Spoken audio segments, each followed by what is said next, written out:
kita akan melanjutkan tentang tema alamat as-sa'ati as-sughra allati lam taqa ilal an. Tanda-tanda kiamat kecil yang belum terjadi sampai hari ini. Ma'asyiral muslimin yang dimuliakan Allah Subhanahu wa taala, kita tahu bahwa tanda-tanda alamat kecil itu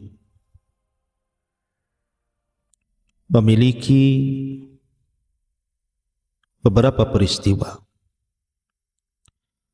Ada tanda-tanda alamat kiamat kecil yang sudah berlalu dan tidak mungkin kembali.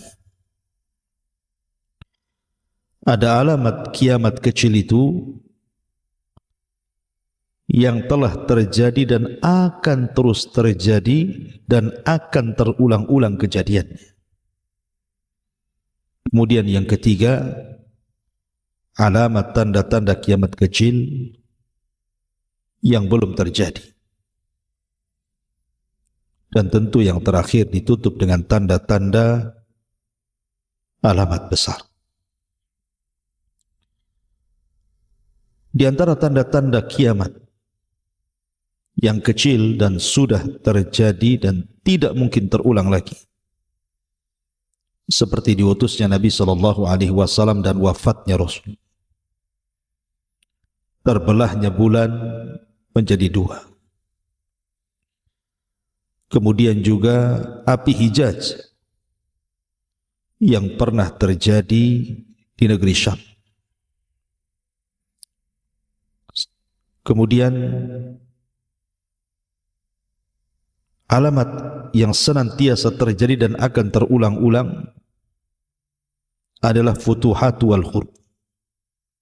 Futuhat artinya pembebasan-pembebasan negeri dan peperangan. Kemudian juga menyandarkan ke perkara kepada yang bukan pakarnya. Kemudian kerusakan kaum muslimin. Kemudian terjadinya gerhana, terjadinya gempa, dan begitu seterusnya. Lah, adapun tanda-tanda kiamat yang belum pernah terjadi sudah saya singgung pada kesempatan yang lalu. Di antaranya mengeringnya sungai Efrat dan terlihatnya gunung emas. Kemudian juga kemarin kita sudah singgung tentang perang yang besar yang disebut dengan Malhamatil Kubra. Lalu apalagi tanda-tanda kiamat yang belum pernah terjadi tetapi akan terjadi di akhir zaman? Munculnya seorang laki-laki dari Qahtan yang membawa tongkat dan menggiring manusia. Ma'asyiral muslimin yang dimuliakan Allah Subhanahu wa taala, dalam sebuah hadis Nabi sallallahu alaihi wasallam mengatakan, la taqumus sa'atu hatta yakhruja rajulun min Qahtan yasukun nas bi asa. Tidak mungkin tegak hari kiamat sampai keluar seorang laki-laki dari suku Qahtan Arab yang menggiring manusia dengan tongkatnya. Ma'asyiral muslimin yang dimuliakan Allah Subhanahu wa taala, kita tahu bahwa ada 5 manusia yang termasuk min alamati sa'ah, dari tanda-tanda kiamat, dan 5-5-nya akan muncul di akhir zaman. Yang pertama, Al-Mahdil Muntadhar, Muhammad ibn Abdullah atau Ahmad ibn Abdullah, yang akan mengusung khilafah ala minhajin nubuwah. Kemudian yang kedua, Isa bin Maryam yang akan turun di akhir zaman, yang akan membunuh Dajjal, mematahkan salib, membunuh babi, dan berhukum dengan hukum keadilan, dan akan mengislamkan banyak dari kalangan ahli kitab sebelum wafatnya. Kemudian yang ketiga, Dajjal. Dajjal adalah seorang manusia sama dengan kita, tetapi memiliki penampangan yang sangat buruk sekali. Karena dia bermata satu. Kemudian juga betisnya bengkok, pendek, berperawakan banyak cacatnya, tetapi memfitnah manusia di akhir zaman. Kemudian yang keempat dan yang kelima yang kita akan bahas. Pertama, seorang laki-laki dari Qahtan. Dan yang kelima, seorang budak yang bernama Jahjah. Inilah 5 manusia yang akan keluar di akhir zaman.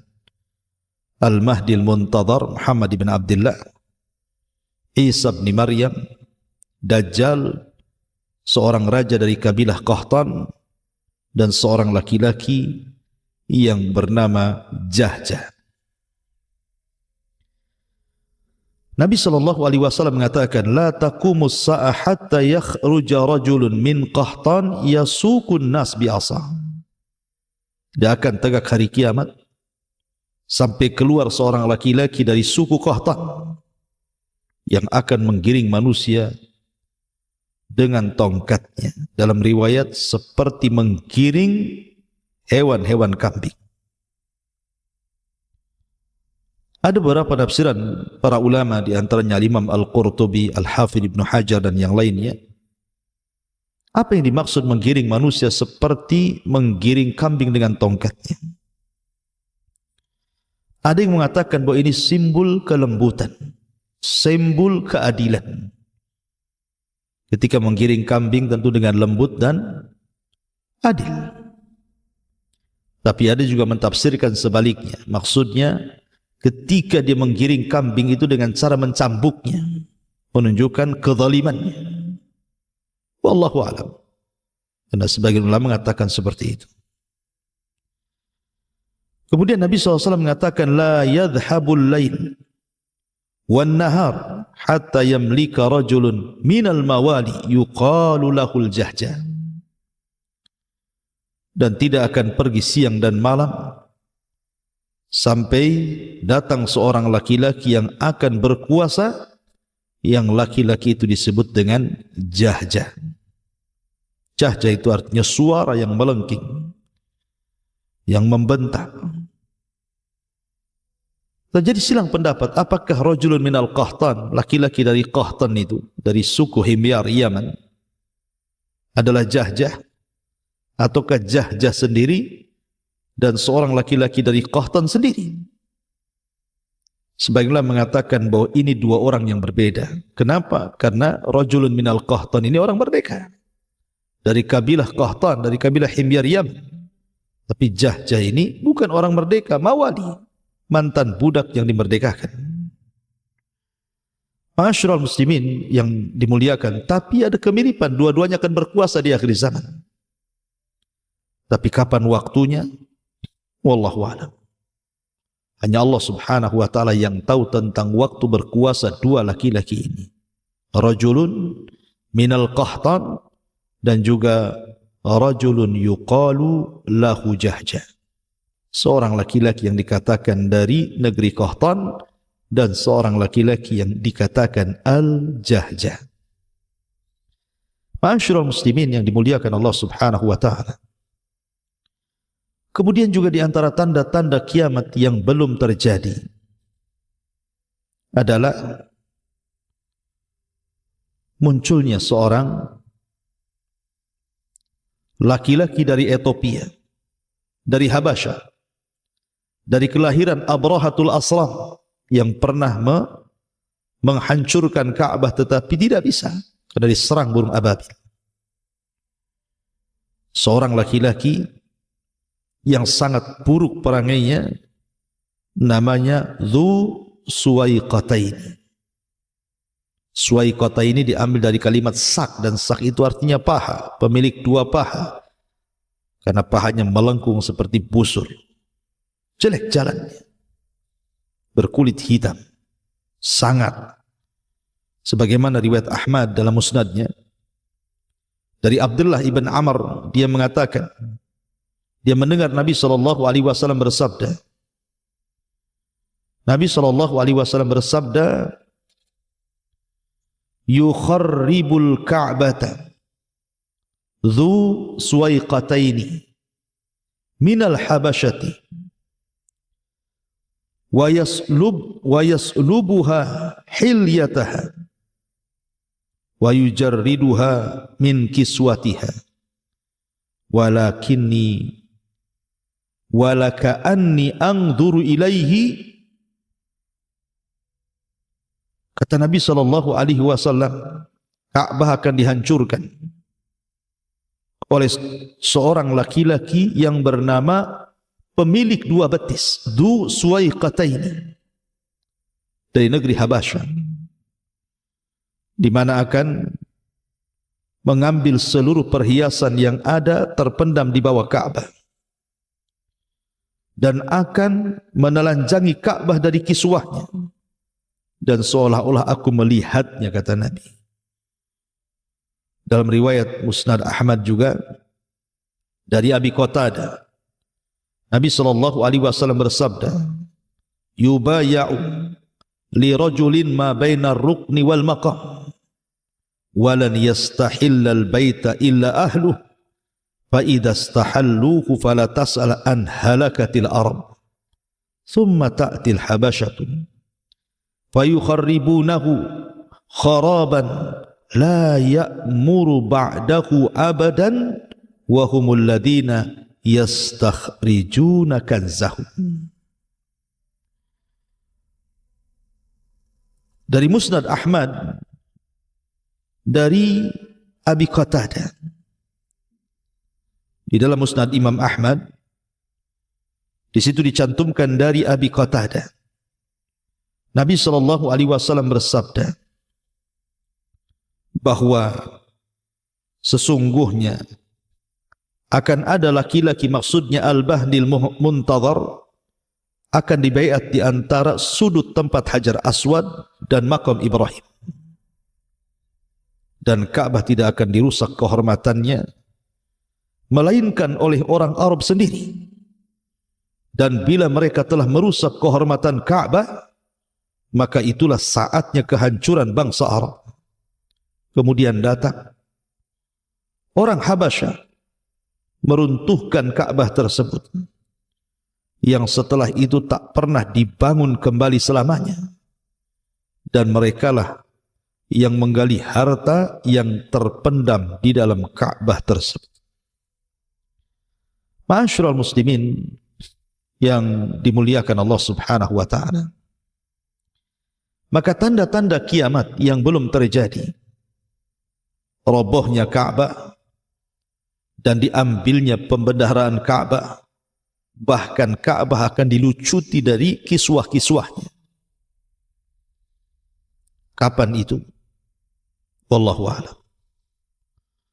Sebagian ulama mengatakan bahwa peristiwa ini setelah Isa bin Maryam diturunkan oleh Allah Subhanahu wa ta'ala, dan setelah wafatnya Isa bin Maryam. Ada juga mengatakan peristiwanya setelah terjadi azab kepada Ya'juj wa Ma'juj yang dibinasakan oleh Naghaf, oleh ulat-ulat kecil. Ada yang mengatakan terjadi setelah munculnya Dabatul Ard, binatang yang melata dan bisa bicara. Ada yang mengatakan bahwa setelah seluruh alamat tanda-tanda kiamat muncul, barulah Ka'bah dihancurkan oleh Dzu Suwaiqataini. Tapi ada juga yang mengatakan, dan ini perkara yang masyhur yang sudah saya singgung tadi, bahwa peristiwa itu ba'da mauti Isa, setelah Isa bin Maryam meninggal. Kemudian manusia mulai kembali ke jalan jahat.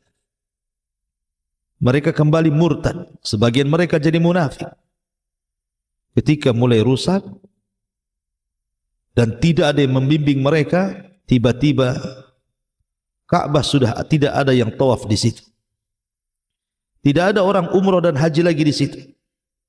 Maka saat itulah kemudian datanglah dari Ethiopia Habasyah seorang laki-laki yuqalu lahu Dzu Suwaiqataini. Namanya pemilik dua betis. Bahasa Arabnya Dzu Suwaiqataini. Datang membawa palu dan pasukan. Kemudian menghancurkan Ka'bah sekeping demi sekeping sampai rata dengan tanah. Kemudian mereka menggali isi pembendaharaan apa yang ada dalam Ka'bah itu. Dan mereka lucuti Ka'bah dari kiswahnya. Ma'asyiral muslimin yang dimuliakan Allah Subhanahu wa taala. Sebenarnya penghancuran Ka'bah itu pernah dilakukan oleh orang yang sama-sama dari Ethiopia Habasyah. Namanya Abrahatul Asram. Dia dikirim oleh tentara oleh Raja Habasyah ketika itu untuk menghancurkan kerajaan Dzunwas di Najran, Yaman. Karena sudah membantai banyak orang-orang Nasrani Najran dengan tangan besinya Dzunwas. Karena Dzunwas orang Yahudi, sementara rakyatnya mayoritas Nasrani. Akhirnya kemudian orang-orang Nasrani, rakyatnya itu disiksa oleh raja zalim Yahudi yang bernama Dzunwas. Maka diutuslah Abrahatul Asram untuk menghancurkan Najran, membunuh Dzunwas. Dan berhasil. Dengan rekan jenderalnya namanya Riyad. Kemudian belakangan singkat kata, Abraha pun berkuasa di Yaman. Dan lebih singkat lagi ceritanya, tiba-tiba ketika dia membangun sebuah tempat ibadah dan tidak ada satupun orang Arab yang datang, ternyata alasannya Ka'bah, ditambah kemudian dihinakan. Maka dia marah berujung dengan ingin menghancurkan Ka'bah. Tetapi apakah berhasil? Tidak berhasil. Abraha tidak bisa berhasil menghancurkan Ka'bah. Padahal secara keyakinan Abraha itu lebih berpetunjuk dibandingkan orang-orang kafir Quraisy. Ya, karena orang-orang kafir Quraisy itu penyembah Lata, Uzza, Hubal, Manat dan patung-patung yang lainnya. Musyrikun. Ahli syirik. Tetapi Abraha tidak. Abraha itu ahli kitab. Dia Nasrani. Turun padanya kitab Injil. Artinya bahwa secara hidayah ad-din, agama, Abraha itu jauh lebih baik dibandingkan orang-orang musyrik Arab. Tapi kenapa Abraha tidak diizinkan menghancurkan Ka'bah? Justru dia yang dihancurkan. Dikirim burung ababil, tarmihim bihijaratin min sijil faja'alahum ka'asfin ma'kul. Dibinasakan oleh burung-burung ababil, tentara-tentara Allah Subhanahu wa taala. Rupanya Ka'bah dihormati, dilindungi Allah Tabaraka wa ta'ala, karena 50 hari setelah peristiwa ini akan lahir Sayyidul Anbiya wal Mursalin, pemimpinnya para nabi dan rasul. Sebab itulah Allah jaga Ka'bah dari penyerangan Abrahatul Asram ini. Tetapi nanti di akhir zaman muncul pengganti Abrahatul Asram, namanya Dzu Suwaiqataini. Dia bawa palu dan pasukan, dia hancurkan Ka'bah sekeping-keping sampai dia ambil pembendaharaannya. Dan itu satu di antara tanda-tanda kiamat yang belum berlaku. Ma'asyiral muslimin yang dimuliakan Allah Subhanahu wa taala. Sebenarnya Ka'bah sendiri sudah bolak-balik dirobohkan dan dibangun.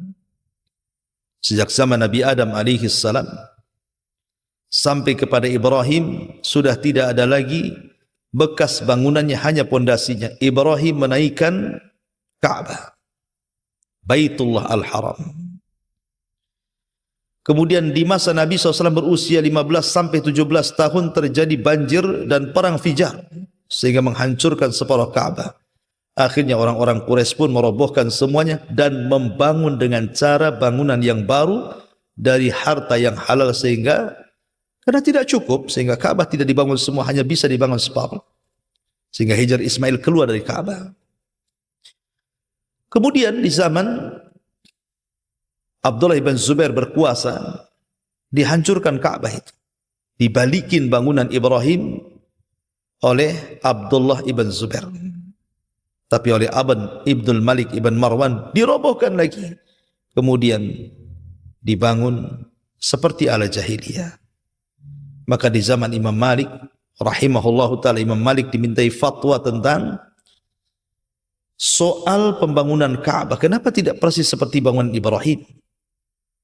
Kenapa kita tidak melakukannya? Karena Imam Malik itu imam Darul Hijrah, imamnya kota Madinah, ya, dan dipercaya oleh orang-orang Madinah dan fatwanya diakui. Imam Malik hanya mengatakan jangan, sudahlah biarkan Ka'bah seperti itu, jangan dijadikan permainan para penguasa yang asik merobohkan, membangun dan begitu seterusnya. Ma'asyiral muslimin yang dimuliakan Allah Azza wa Jalla. Lalu kapan terjadi penghancuran Ka'bah dan tidak mungkin tegak lagi Ka'bah di permukaan bumi ini?